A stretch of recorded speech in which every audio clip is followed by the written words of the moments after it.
lover ka ba na naghahanap ng kadate ngayong Valentine's Day? Sagot na namin yan.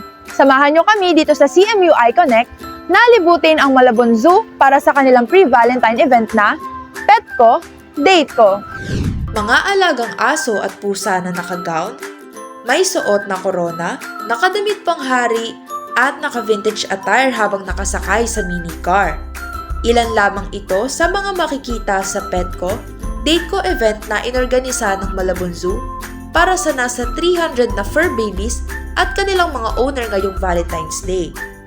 Nagkaroon ng paraffol, palaro, at best dressed competition sa mga alagang hayop ng mga dumalo. Ang ilan sa mga lumahok sa patimpalak ay may kani-kaniyang mga advokasya.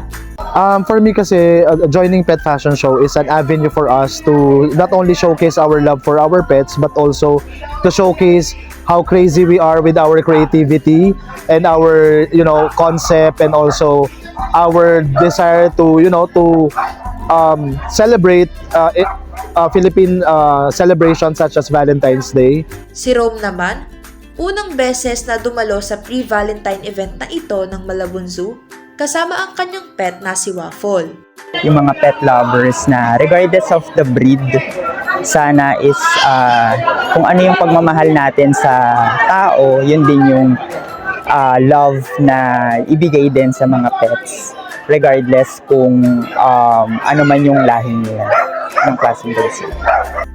Bukod sa mga pets, makikita rin sa Malabon Zoo ang iba't ibang hayop katulad ng lion, tiger, peacock, Philippine hawk eagle, at iba pa. Nagkaroon din ng tsansa ang mga namamasyal na makapagpa-picture sa 18-year-old orangutan na si Marimar, mapanood na mag-swimming ang tigreng si Bongbong, at magpakain ng mga usa. Sa pamamagitan ng event na ito, hinimok ng founder ng Malabon Zoo na si Manny Tangco ang mga dumalo na pangalagaan at mahalin ng mga hayop, lalo na't ang ilan sa mga ito ay nanganganib na. Dagdag pa ni Manny, ang pagkakaroon ng interaksyon sa mga hayop katulad ng sa Malabon Zoo ang magpapalalim ng koneksyon ng mga bata sa kalikasan. In experiential learning na binibigay namin sa mga bata po, kasi we believe that we should complement classroom teaching with experiential learning po.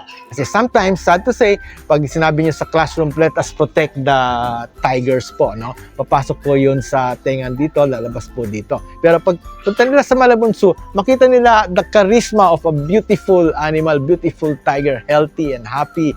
And nakasulat po dyan in our over 1,000 billboards na there used to be 100,000 Royal Bengal tigers in the wild po before. But because man cut down the forest, burned the trees, and because of global warming, nakamatayan na po sila. 2,300 pieces na lang po ang tiger na titira sa mundo. At dahil doon, mga bata, pag nakita nila ito, mga bata, gusto nyo ba bang mabuhay ang mga hayop sa mundo? Opo, Tito Manny! Anong gagawin natin? Reduce, reuse, recycle.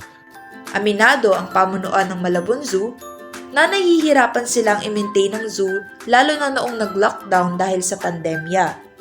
Kaya nananawagan sila sa mga nais mag-donate para mapangalagaan nila ang mga hayop sa naturang zoo. We're asking for cash donations po to feed all of these animals inside the Malabon Zoo po. You can deposit it directly po to the Malabon Zoo and Botanical Garden Foundation po. Ang Araw ng Mga Puso ay hindi lang naman para sa mga tao. Magiging makabuluhan rin ang okasyong ito sa pamamagitan ng pagpapakita ng pagpapahalaga sa mga hayop at kalikasan. Para sa CMU iConnect, Grace Antrono, konektado para sa kabataang Malabueño.